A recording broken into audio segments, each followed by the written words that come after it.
What's up, guys? TR right back with another behind the scenes, I guess. It's kind of be like the second behind the scenes, like behind the artist, I guess. And we're going to be doing questions that people asked me on the internet. So let's get into it. I got a couple questions that I'm going to answer. People that asked me on the internet, some of my friends, some people, just asked me. First one, do you listen to your own music casually? I do listen to my own music casually. I mean, I don't listen to it, all the time, but, I have it, in some of my playlists. I have, a rap playlist that's, 9 hours or something like that, and I have a couple of my songs in there. The songs that, I actually, really, listen to and, fuck with. I have Fine Wine in there, I have Splash, I think I have Bounce Back, and maybe a couple other ones. But I don't just all the time only listen to my own music. I listen to other artists all the time. All right, next question. What inspired you? I'm assuming you're talking about what inspired me to make music. And I remember going to an NF concert in 2016. It was the first concert I had been to. And I just remember leaving being holy shit, this is so cool. I also I started making comedy rap. I don't know if a lot of people know that. I made 2 or 3 songs. I made 2 songs that were supposed to be funny. They were absolute dog shit. They were terrible songs. People like them still. I don't know. Kmart. I mean, the first song is Kmart and then Summer Vibes. You can find them on my SoundCloud if you really want to find them. They're terrible compared to what I make now. Yeah. So I listened to Tiny Meat Gang, Cody Ko and Noel Miller. They made some comedy rap, and I started making that because I thought it was funny. Me and my bro Nolan, we came up with Kmart, the lyrics for it, at least the first verse, together, and then I kind of finished it and recorded it, and then I just slowly just was this is fun to do, and I was not bad at it, writing wise, I could come up with lyrics pretty easily, and that kind of started coming to me better, and then I don't know, I started making fucking with the effects, and when I dropped Again, people were holy shit, this is actually a good song. And because I actually put time and effort into it. A similar question, greatest inspiration. If it's now, I think I have a couple of artists that I really look to for inspiration. I remember last year, my freshman year of college, Logic was my main inspiration. I would listen to his music relentlessly, and I still do. But I kind of work through artists so I don't get sick of artists too. But Jack Harlow, inspiration now. I kind of started listening to him this year. Obviously Logic has been my go-to for inspiration, because he's just he's really open with how he makes his music, and I just like his style. I watched this Cody Ko making a song about grilled cheese video probably 1,000 times, because I like watching people make music, because then it inspires me to keep making it, or gives me excited about it. So I sometimes watch stuff like that. There's a YouTube channel called Music by Blanks. He makes some songs just with his Instagram followers and stuff. They're not rap. It's not rap, but it still inspires me to make music because it's cool.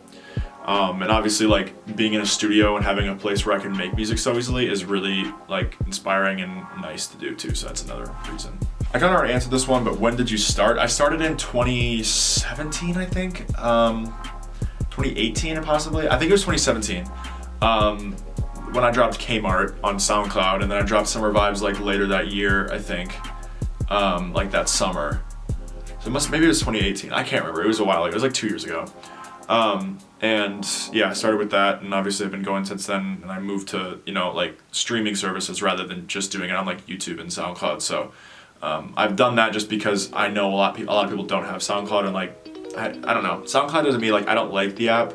I'd rather, listen to my own music on Spotify because that's cooler. What did you learn about yourself? That's a deep question. I think I've from music has brought me a lot of discipline and patience. I had to learn a lot of patience because I have to sit and write songs, and I don't write them all in one sitting because usually that song turns out to be not as good because I'm just trying to get it done.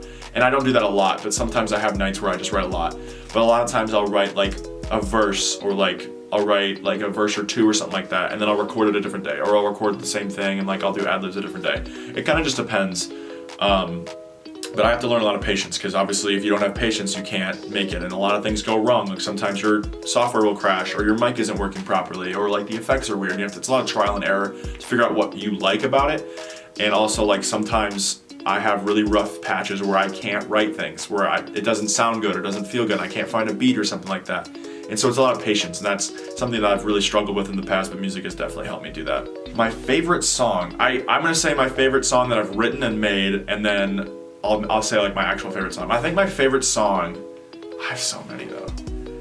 I really like The Search from NF. That's probably one of my favorite songs.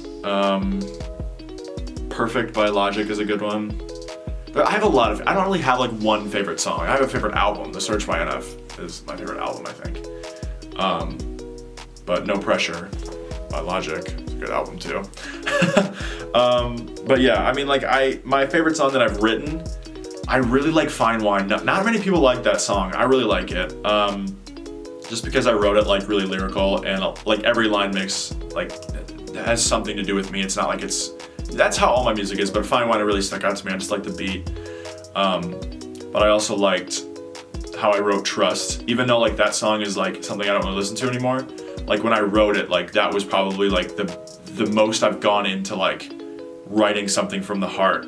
And so that one was like full lyricism that I just can't replicate now, because of, I was feeling differently back then.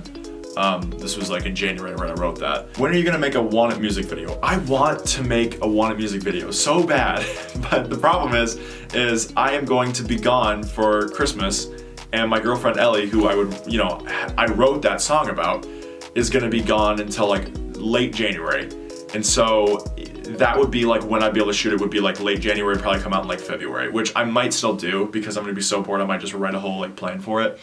But it took me so long to make the Fine Wine music video, especially with COVID and stuff. It's really difficult to get like a lot of people to do it and come up with this like unique idea, because my music videos that I've shot in my hometown and stuff, they're cool, but you can't really do much after that, and I don't really want to shoot it in my house at home. Like the house that I'm here was good because there's a lot of places you can go, and I'll try to make something unique. And I do want to make a Wanted music video because I like that song, and I know everyone else does. So the last question is, how long does it take to write a song? It depends, because some songs, I remember I wrote Can't Stop, which was on my first EP, Memories. I wrote that song in like 2 days, recorded it, mixed it and everything in 2 days. But I have a higher like quality for my music now, and I'm a lot more like critical of it. And so it takes me a lot longer now because I'm focused on like the writing aspect of it. But like if I'm really excited about a song and it's a song that's just like a vibe, like Tan Walls was like a kind of like a vibe song, like that one probably took me like a week to write and mix and everything. Depends on how much time I have too, because obviously like I have school and I have other things to do, so I can't just focus my time 100% on music. So a lot of times I'll like write part of a song one day, and then like 3 days later I'll come back and write the rest of it, or I'll mix it or something like that. Usually a lot of times when I'm making a song, I'll write a little bit and then record that piece, and then I'll be done for the night. But sometimes I'll write a lot and then I'll record like bits and pieces of that, because like a lot of times I'll write something and I don't have time to record it, and so I'll just write it, or like I'm not feeling like I want to record that night or something like that. And so the writing aspect is easier to do, because when I'm recording, I have to like, it takes me a couple times to do it, and then I have to like do ad-libs, and I have to like mix it down so that it sounds good and like put the effects on it. Like it's a process. So if I have the beat, I can just like write, and so usually like I'll write and then I'll record it. And a lot of times it's not in the same night. But yeah, it usually takes me like, on average, probably like a week to finish a song if I put like a lot of effort in and like did it multiple times a week. I liked doing this. I hope you guys liked it too. I will definitely do more like behind the scenes stuff. I have like a behind the scenes for a couple songs that I made over quarantine from the Tan Walls mix. I think I have a behind the scenes for Fine Wine that'll be coming out probably like over Christmas break and sometime in January, most likely, when I have time to edit it. But yeah, let me know if you guys want to see any more videos like this. But yeah, stream Tan Walls, and yeah, peace.